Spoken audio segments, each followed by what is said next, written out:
Good morning, Anne. Good morning, James. And good morning, everybody. Hopefully, as always, you are all having a wonderful weekend, a wonderful week, whenever it is that you are listening. So here we are again, Anne. Once more. Once more. Are you happy to begin? I am, yes. Brilliant. Now, Anne and myself have had a conversation this morning, and what we have done is we've written down a couple of questions for each other. We haven't seen each other's questions, and we thought this morning we could ask in turn our questions to each other. Okay. And see where it goes. Yeah? Right. Does that sound okay to you, Anne? It does, yes. And does that sound okay to all of you listening at home? Say now if not. Fantastic. I'm glad you are all on board. Brilliant. Okay, shall we start, Anne? Okay. Am I starting with the first one? Yeah, go for it. Okay. Mine's really a question within a question. That sounds odd, doesn't it? The question is there a difference between intolerance and tolerance? And I'm asking the question not from the dictionary, really, in the actions of the words.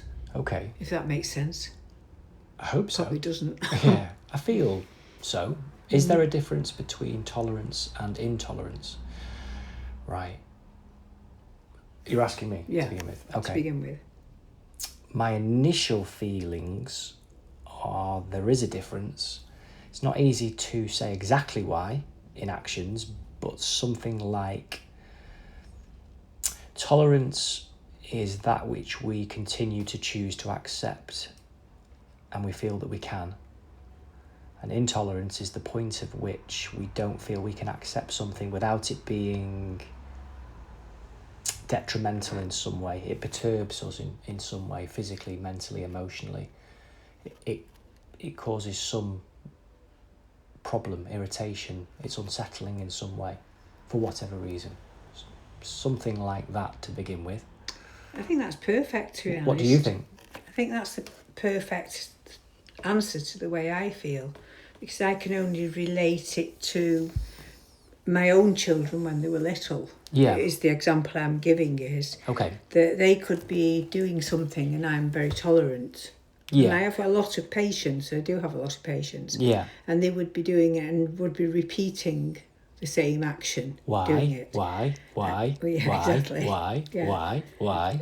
Yeah. So tolerance then. So suddenly in myself, which is was always a bother to me. Yeah. Is that tolerance suddenly becomes intolerance.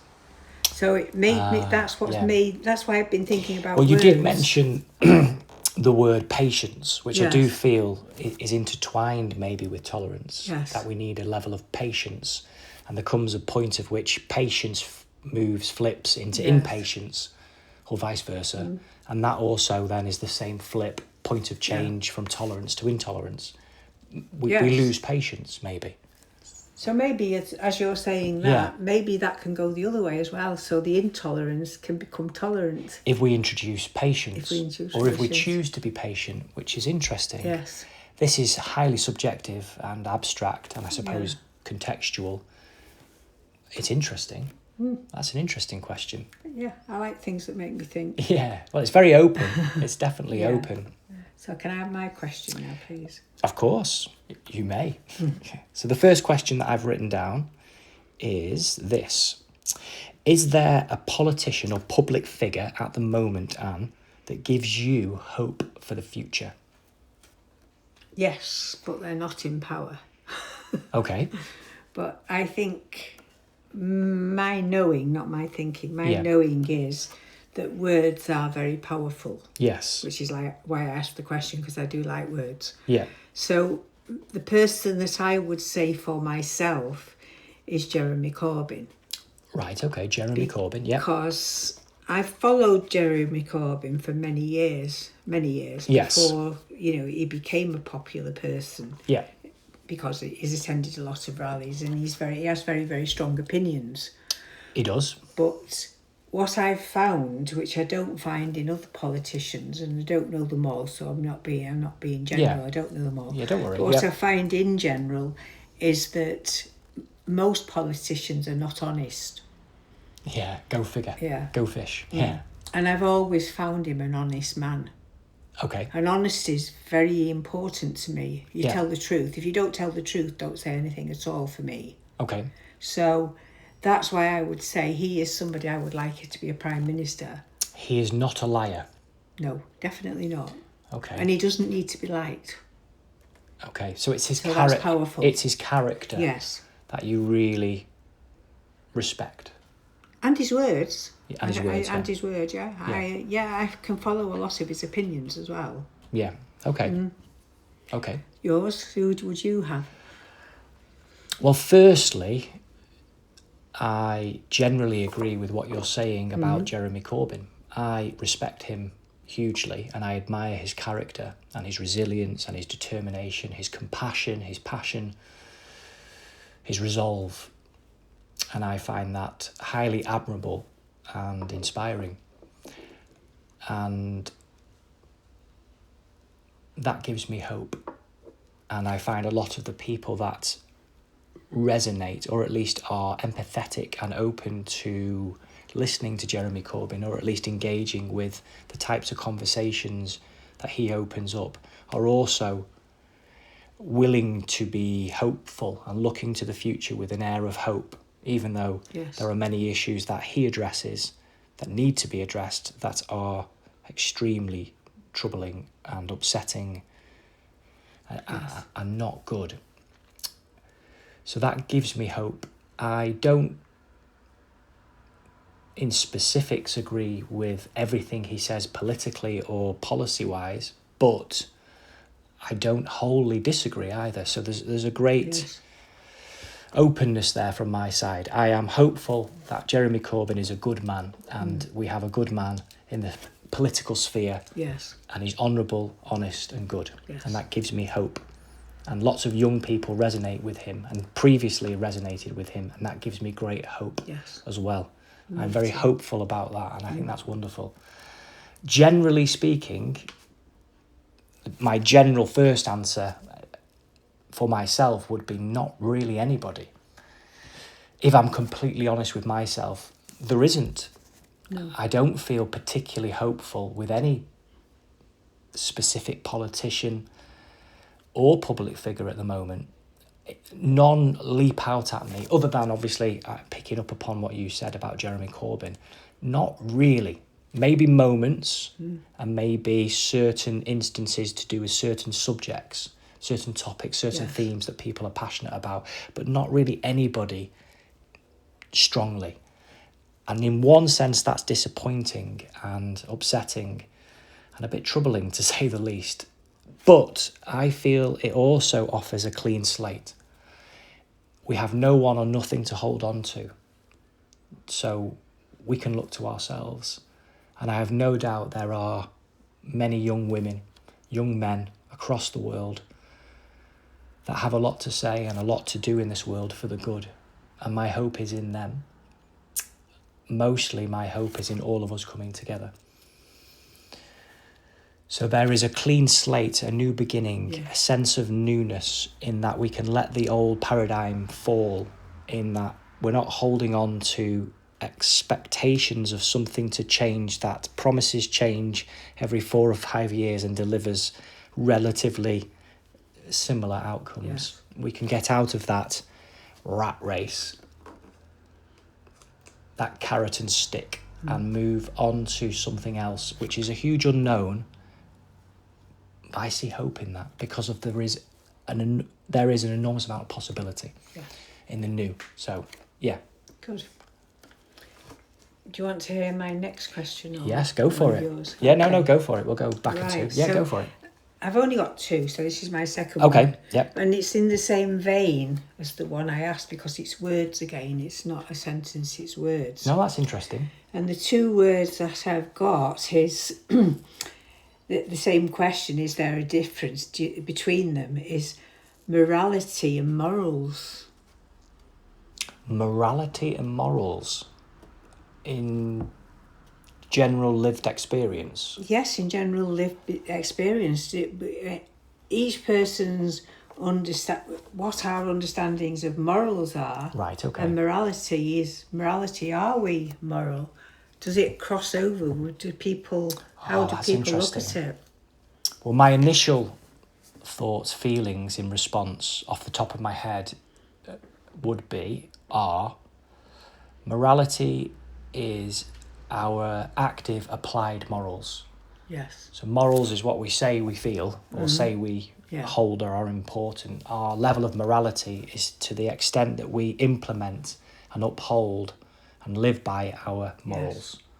So if somebody has morality, it means that not only do they talk about morals, they live the morals. Yes. So they are and have morality. Yes. And therefore I don't feel it's specific to one moral. It's the general virtue of morality. It's the general homogeny of all morals, or all important morals to any one specific person or community. Yeah. Something like that. Morality is lived morals. Yes. What I find, something like that. Yeah, what I find when I'm thinking about words like this, what I start to question is within myself and within other people is what are we have morals, don't we, within standards of living, within religions. There's morals. There's morals that have been set out for generations within families. This is how you behave, or you should behave. Well, that's interesting whether that is actually morals and morality. That's what I'm saying is. That sounds more like edict in terms of it's dogmatic. Right. It's an expectation. It's something that is a rule rather than a moral or morality. And that's although that is to be debated, of course. Yeah. And that's when I was looking at them, that I was thinking of is how can I say that my morality is right and somebody else's is wrong, because their standard of their morals might be the opposite of mine. Well, I would say, which I know is true, that morality can't be different. Right. Morals are universal. So you can't have somebody who has a different morality than you. They have different priorities. Right. But morality in and of itself is universal. Yeah. Like love is universal, kindness is universal, music is universal. We all access it and we all have a subjective experience of it. But there isn't your morality, my morality. There's morality of which you experience and implement, and I experience and implement. But morals, we all really agree on them. Right. To be honest with you. Yeah, I understand that now, but what I wanted to be clear... That can be debated, of course. Yeah, it can be debated, but I think when I'm looking at words like I chose those four... For good to exist, yes. for goodness to exist, it must be universal. Right. I can understand that. Because if goodness isn't in and of itself good... Yes. It could be anything. People could call it anything. It could be within anything, or any action, or any words, or any person across anywhere on our earth, any culture, any time, any language, any place in history, and the context can be vastly different. Yeah. Obviously, we can use it as a subjective verdict on our pleasure or displeasure in terms of, oh, this milkshake is really good. And somebody else can drink the same milkshake and say, oh, this milkshake is really bad. Because that's a statement of our level of preference and pleasure and our personal relationship to a specific item or moment. But the good that we're talking about in and of itself is linked absolutely to something that is deeply true, and whether we believe it or not. Yeah, I understand what you're saying perfectly, because it makes me understand that before we judge anybody's morality or morals, we must look at ourselves first then. Absolutely. In the knowing that we can find our own relationship with it. We'll have our own way of describing it, implementing it, thinking about it or not thinking about it. If we can't all agree that children are to be protected, we've got no chance. It's not a debate about whether that's a moral decision or not.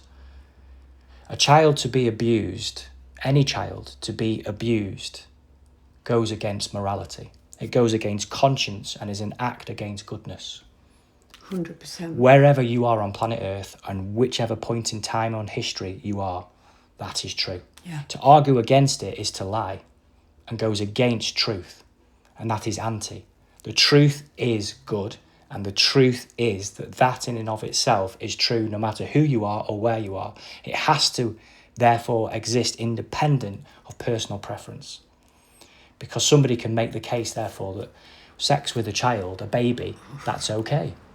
And somebody can make that case, and without morality being something that is inextricably linked to something truthful at the depth and anchored in the centre of humanity, something that is beyond words, somebody can make the case quite strongly and maybe argue and persuade people that that is right. And our culture supports it, or any said culture supports it. The answer to that is no, and will always be no. And I picked a particularly disturbing topic to prove the point in and of itself. You may disagree with it. I don't disagree but, with this But the at world will all. not change until I'm talking about the people listening. Yeah, no. But until we can agree on that goodness is good. Yeah, I'm not talking about our preference in milkshakes. No. I'm talking about there are certain actions, certain human states of being that are not good. And there are certain human states of being that are good. And Yes. that's not debatable.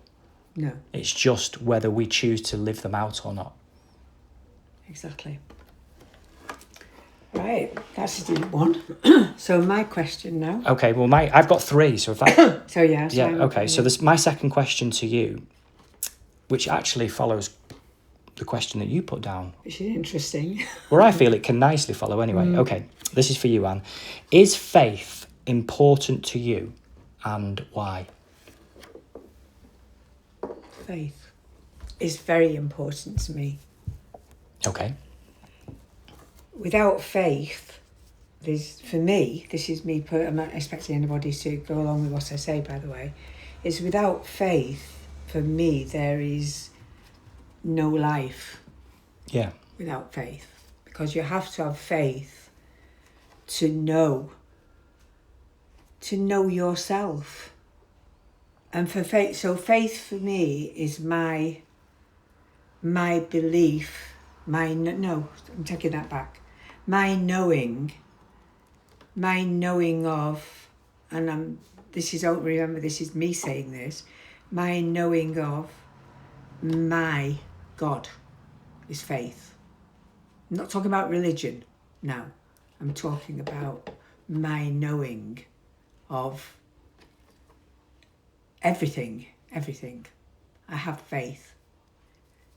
So without that faith, for me, there would be nothing. Because I have faith. Faith is life itself for me, creation. So that doesn't just mean people. Yeah. It means the beautiful trees out there at the moment. The apples coming on the tree is that as well for me. New life. Yeah. So for me, it's very deep. Yeah. But I'm not saying this in a religious way. I'm saying it because it's my Yeah. knowing. Yeah. It's not anything to do with religion. No. It's to do with a knowing. No, and the question is personal. Yes. It's your personal feelings in any particular context. Yeah, I understand. I'm sure everybody listening feels what you're saying. Yes. And understands from your point of view what you're talking about. I've no doubt about it. It's personal, isn't it? It's very personal. And it should yeah. be personal. Words like morality, faith, goodness, they are deep and deeply personal. And so they should be. People say faith is blind, don't they? Faith can be blind, but for me, faith can't be blind. No, that's not faith. That's what I'm saying. Is I hear people say that, but faith isn't blind. It's all knowing. No, because it's that's something. chance. Yeah. So it's important. So for me, a little bit about faith. I would say, linking it to what we've already talked about, I do think faith is that life is good, that the essential nature of the human race is good, goodness. That's my absolute knowing. Yeah. So my faith is in humanity and in the goodness of humanity. I agree with everything you've said. I'm coming at it from my perspective and looking out at humanity. And my faith is in humanity. Yes. Not based on the way that humanity behaves and not based on the way that humanity has behaved. It's based on the innate nature of humanity being remembered and what and how and who humanity shall become. The potential of humanity. I agree with that. But as you've just said that, James, that made me think about a different way of, because I hadn't thought about it in a different way, is, and maybe people may look at this and never thought about it before, but I had faith in my husband. Yes. I had absolute faith in him. It never entered my head that he would hurt me Yes. or stray to another woman. Yes. I had absolute faith in him and with my children. Absolutely. And that, again, is another fantastic example of how other words and meanings flow into words we're discussing, because trust seems to be an essential element of faith. Yes. Faith and trust Right, yes. merge, or they live within each other. And to have Yes. faith is to trust, and to trust is to have faith.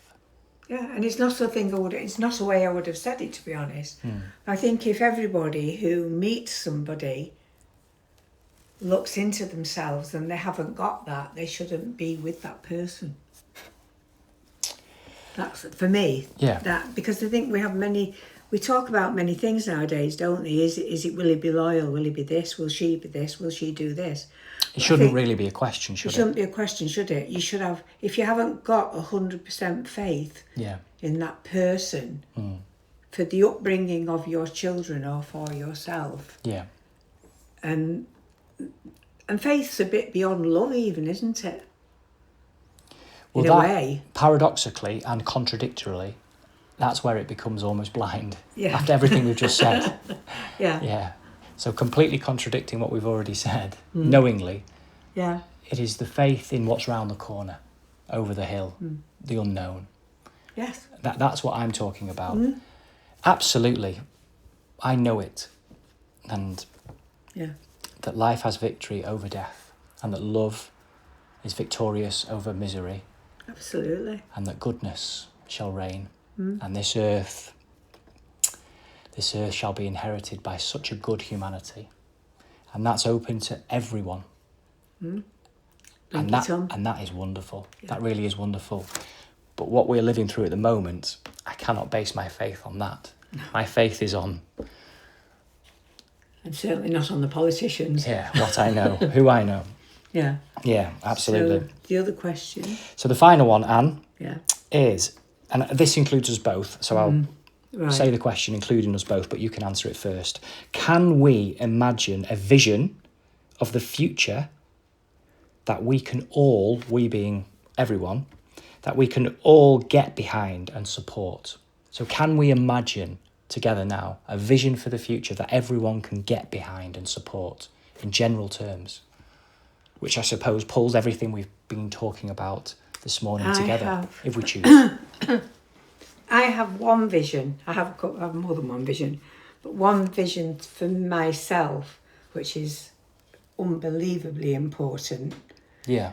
I mean, there's other things that we're aiming for, which everybody knows about, but my one vision that I see as so important is that every person or human being who is involved in making arms, Yeah. selling arms, using those arms, puts down every weapon and says, I will not use them. Every single person. And nobody ever picks up anything that will kill another person. That's my wish for everything. So we have a global ceasefire. We have a global conscience Yeah. that nobody will kill another person with a weapon. I agree. I don't think anybody will disagree with that. Peace. Peace, yeah. Peace. But neither will they make them. Yeah. Because if they're not made, Yeah. they can't be used.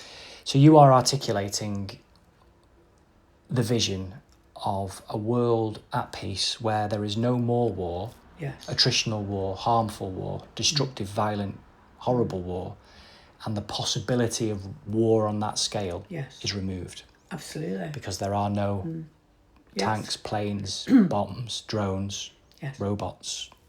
I'm not saying lads won't fight in the playground with their fists. I'm not Yeah, saying that. I've got, that's natural. Yeah. But nobody will ever, like you said, kill anybody else ever with a weapon. That is the major place of the entire pivot of change on this earth. It has to be that, because to address the environmental crisis, to address the economic crisis, to address everything in terms of specifics that people are rightly passionate about and concerned about, animals, children, the oceans, the rainforests, all of it, it cannot truly change and stay changed until we have resolved our war consciousness and transformed it into a consciousness of unity.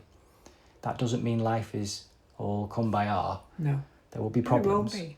But war, attritional war, destructive violence, malevolence, attack, deliberate killing, evil is removed from Earth, and the possibility of that is removed en masse. Yes, I agree. That will start to move everything forwards. The environment, the economy, everything will be freed. It will take time, but not as much time as people will think. And until that time, everything is futile, because whatever progress is made on improving the oceans, the air quality, saving the rainforests, if another war erupts, like it's doing at the moment, Yes. it will undo all of that. So for every step forward, there are 2 steps back, until we, as a human race, declare peace. Yes. Eternal peace forevermore. And every single nation and every single man and woman agrees to it. And it is declared and signed in the presence of everyone forever. Yes. And that will be the day of peace. That will be the day when humanity makes a collective decision to change forever. That is where goodness takes command and the real work begins. And then we can start cleaning our oceans, Yes. saving our rainforests, protecting children, and bringing about levels of justice this world has never seen, because there'll be nowhere to hide. Money will start to level out.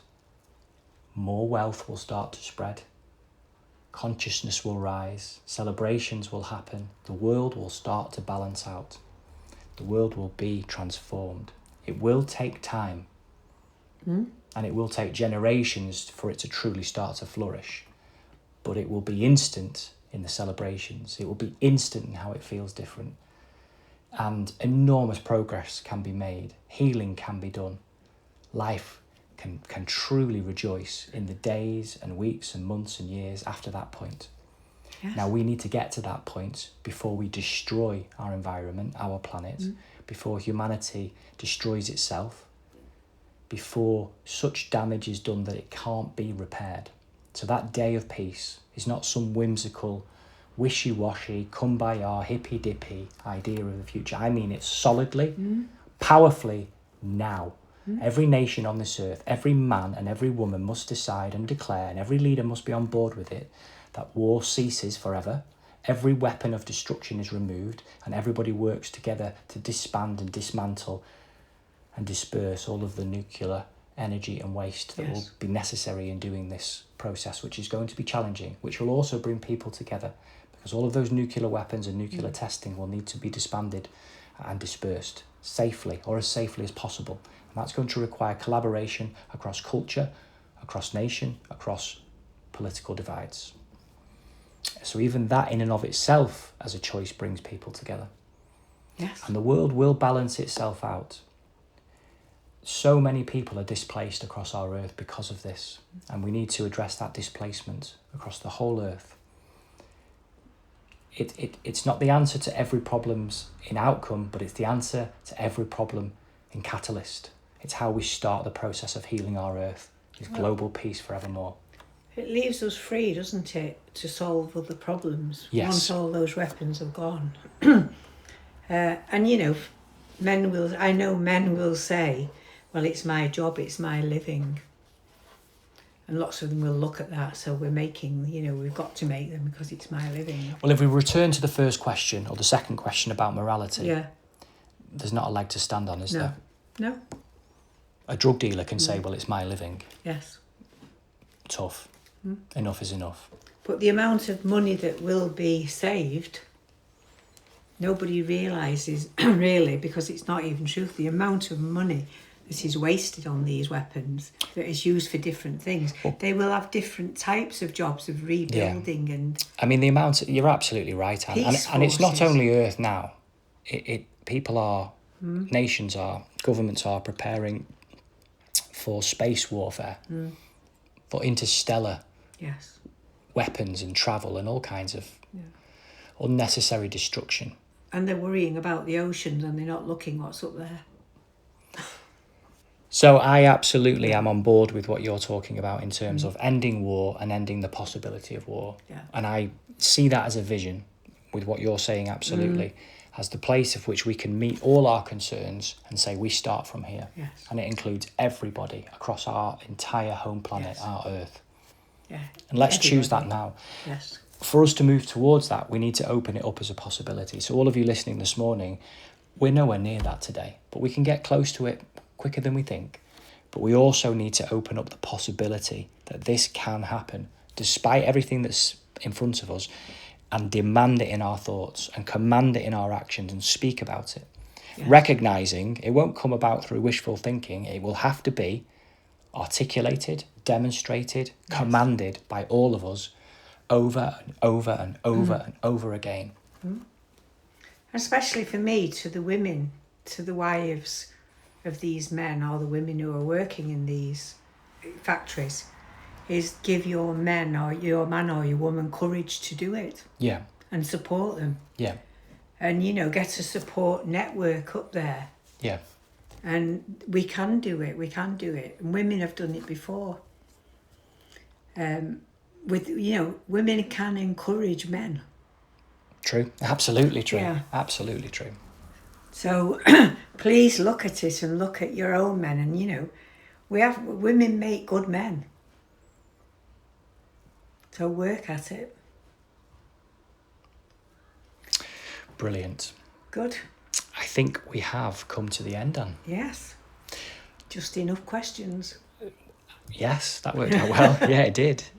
I hope and trust you all listening this morning have enjoyed. Obviously, you may think differently to what we've discussed about certain aspects, and that's wonderful. But we can engage with these topics, particularly, the vision for the future. Let's work together. Let's work together to bring that about, despite our differences of opinions and how we see and feel the world differently. We can agree upon that. I have absolute faith in that. I have faith in you, and that is very, very good. Absolutely. Good. Brilliant. Well, thank you, as always. Have a wonderful rest of your weekend, a wonderful week, and we look forward to being with you again next week, next Sunday morning. Goodbye, everybody. Bye. Bye-bye.